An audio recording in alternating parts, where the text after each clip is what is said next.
Welcome to Stony Creek, located in wild and wonderful southern West Virginia, here in the heart of Appalachia, nestled between the Allegheny and the Blue Ridge Mountains. Join us as we explore a culture rich in history and historical landmarks, cooking mid-Appalachian style, gardening, DIY projects, and back porch sitting.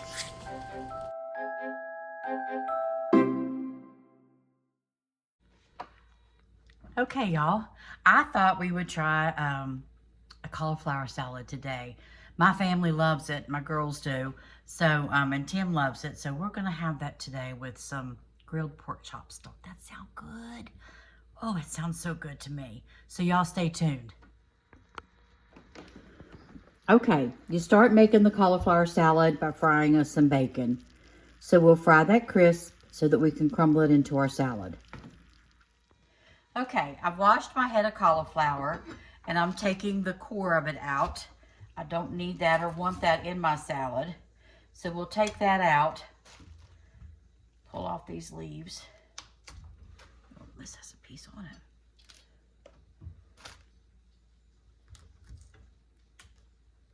So while our bacon is frying, we'll cut up our cauliflower. I'm not going to use all of this because there's only 2 of us, Tim and I, so there is no need in making that much salad. It will go to waste. We can't eat that much.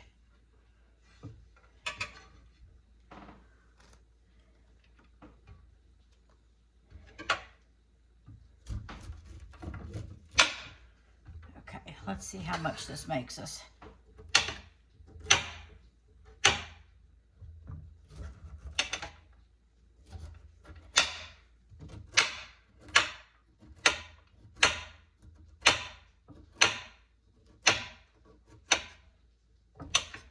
It's been a beautiful day here. The sun has been shining. It's a little cool. I think the high was 60 today, but the sunshine was very pretty. It's got a leaf in there. Take that out. And the wind is blowing, but it is March still. You want your pieces to be in bite-sized pieces for the salad.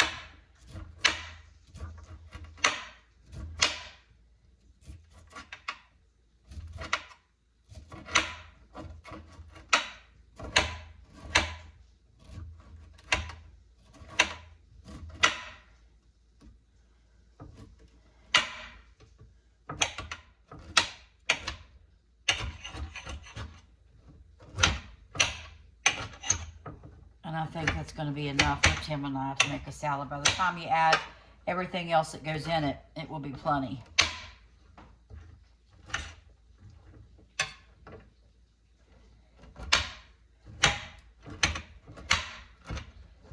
Make sure my pieces are cut up.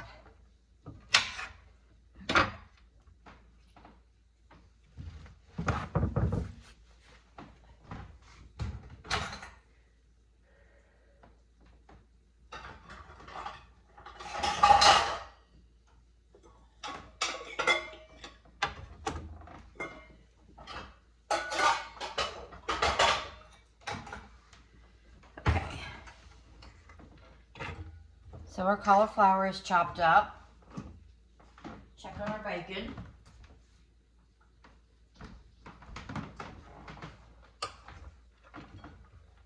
Now there is one other thing that the recipe calls for that I don't have today. It calls for green onions. I don't have any. I have some planted, but they're not up and ready yet. So I'm going to use my regular sweet onions today.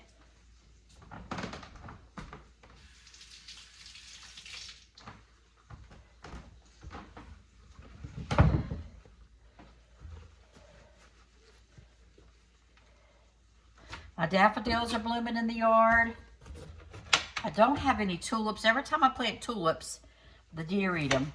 But I got to thinking that maybe Ellie will, if I plant them close to the house, maybe Ellie will keep the deer from eating them.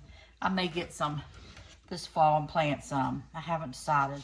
I love to see them come up in the spring. And all I have right now is, like I said, just daffodils, which they're pretty. But it would be really pretty to have some tulips blooming.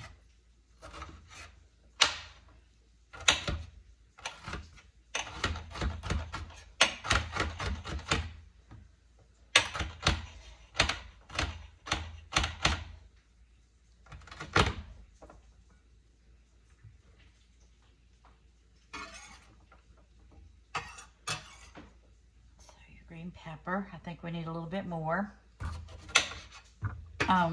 This was a recipe that my aunt used to make, my Aunt Bonnie. She made this at dinners, and it quickly became a family favorite for cookouts and things in the summer. It is more of a, I think, a summertime dish, simply because it takes the fresh green onions and the peppers and things like that that would be fresh out of the garden.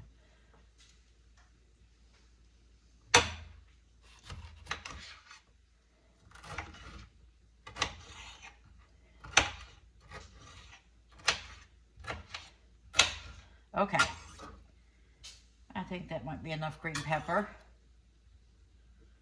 We'll see after we get it stirred up. Need an onion.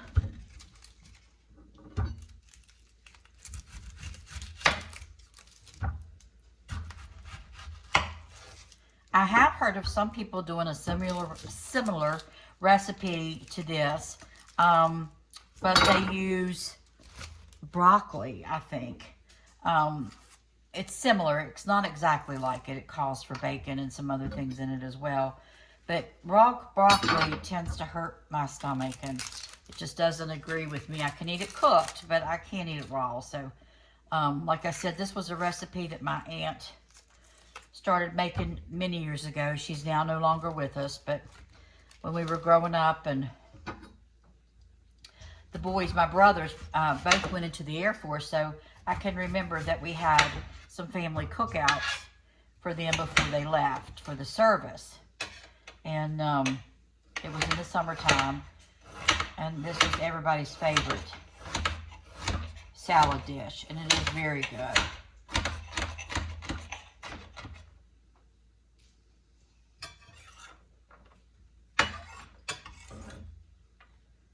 Now, like I said, the green onions would be prettier and probably a little tastier, but we don't have it today. You just want to give these a rough chop.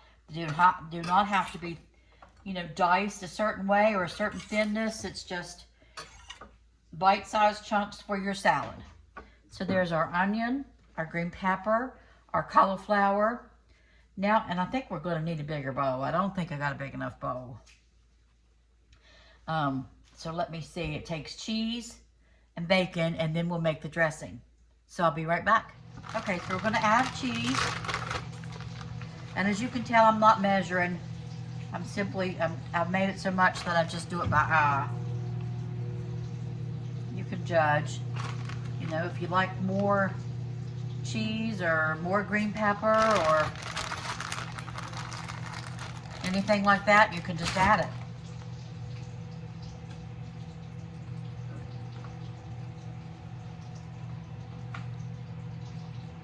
Okay, I'm going to fix some pork chops on the grill and a baked potato.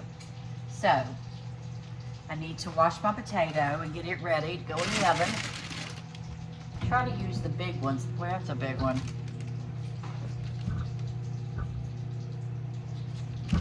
I try to use bigger potatoes for baking potatoes.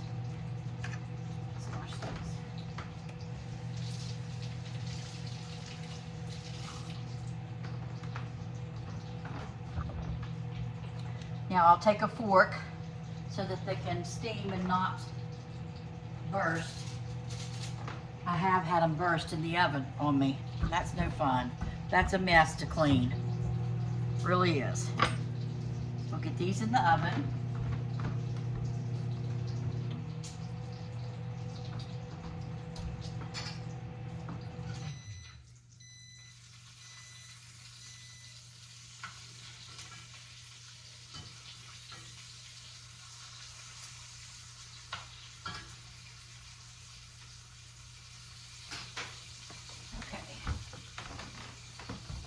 While we wait for the bacon to finish frying,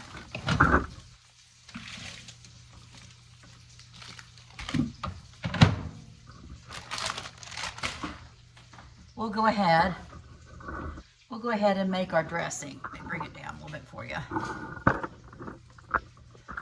We'll make our dressing for our cauliflower salad. It is so simple, but it is so good.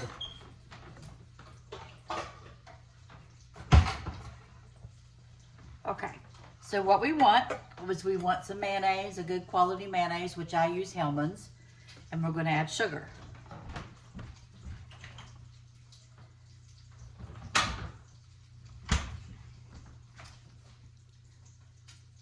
Hellmann's mayonnaise. Now, for this size bowl, I'm probably going to use approximately a cup of mayonnaise, maybe possibly a little less because this isn't really a big bowl. But you do want everything to be covered in it because the dressing makes it so good. It makes it all come together. So we're going to do about a cup. Again, maybe just a little less. Okay.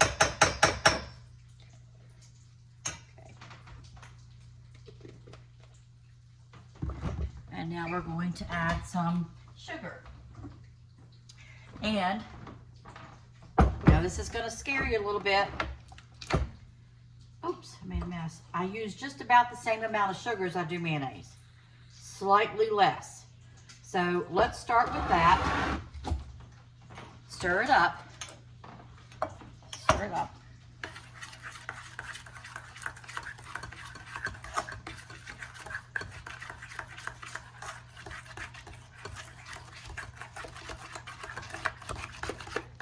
It should look grainy. In other words, you should be able to see the sugar in the mayonnaise. It hasn't dissolved yet. And now we need to taste it and see how close we are.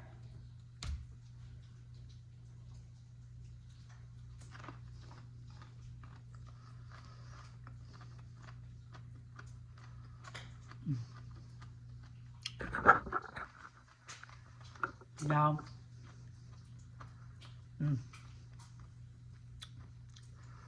It's good stuff. It is good stuff. I think we have the right amount. I don't add this to the last because the same thing as my coleslaw. You put this on your vegetables and it starts drawing the water out and it gets watery, and I don't like that.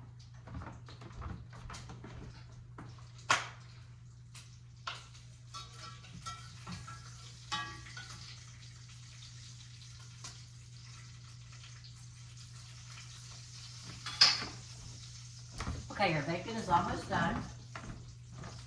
I got the potatoes in the oven. It's too soon to put the pork chops on the grill yet, but I'm gonna get them ready. I'm gonna season them. These are still just a little bit froze, which is okay because that helps me keep them from getting too done and too dry on the grill. If they're a little bit froze, it takes just a little bit longer to overcook it. And it works good for me. I do it all the time with all meats. I leave it about half frozen. I've gotten so used to it that I don't know if I would know how to cook anything that didn't require, that wasn't completely froze. I do my steaks this way so that I don't overcook them on the grill, and sometimes I slightly undercook them, but that's on purpose because that's the way I like them, and I can always throw them back on the grill. I can't take them back off. So I'm going to season these up with some salt and pepper and Lowry seasoning salt, and then we'll throw them on the grill. Okay, so our bacon is cooked. It's crispy. I'm going to put it in our salad. While I'm cutting this up, I thought I might tell you a little story and tell you how the outcome was. My husband has one of those smaller excavators that he bought, and he has a shell bank up on top of the property, and he was up there digging some shell dirt out, and he, I guess, backed it up too close on the hillside, and it went backwards on him, flipped him, and then went on the side where the door was, and he had to crawl out a small window at the top, and thank goodness he got out, but he tore up his left hand pretty good. He had to have several stitches. He had 2 bad cuts, and I think it mashed it. And even though the x-ray didn't show, they didn't see any fractures, we suspicion that it is because it has stayed swelled. And it's been, how many days, Tim? 9, 10? Since it happened. So I feel like, you know, I feel like that it really was fractured, or it done a lot of tissue damage in there, one or the other.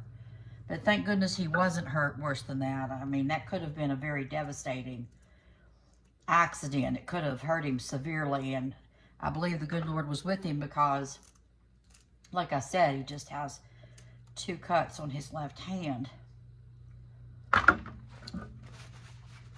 Okay, we're going to add our dressing to our salad and stir it up. Doesn't that look good just like it is? That looks so good. And this is our mayonnaise and our sugar dressing. I probably should have got a bigger bowl. Try to mix it up without making a mess. It really is prettier when you have the green onions because you use the green tops in it as well. And it adds more green in the salad. But it'll still taste really good.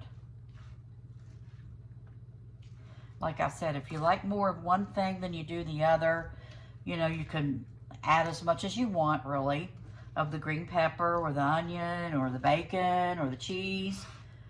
The cauliflower, you just add it to your taste, your likes. And then, like I said, you want to use, let's just say you're going to use a cup of mayonnaise, a full cup of mayonnaise, then you would probably want to use at least 3/4 cup sugar. Almost the same amount, not quite, just a little different. And when it's all mixed up, it looks like this. Everything's coated, mixed up very well. And the cheese will give us a flavor, y'all, you just wouldn't expect. I mean, it just truly adds to it. I don't think I told you what kind of cheese it was. It's the sharp cheddar cheese. This I happen to have was already shredded, but sometimes I buy the blocks and shred it. But it's the cheddar cheese. Okay, now's the fun part. Here comes the taste part.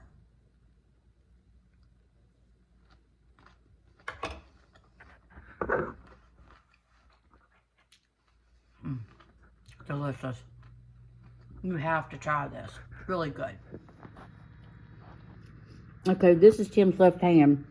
And as you can tell, it's still puffy. And it's been a full week. And then he has this cut here. It's healing up real nicely.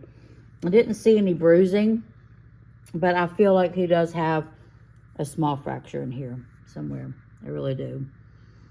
It didn't show up, but this could have been a devastating accident. I'm thankful that's all he has.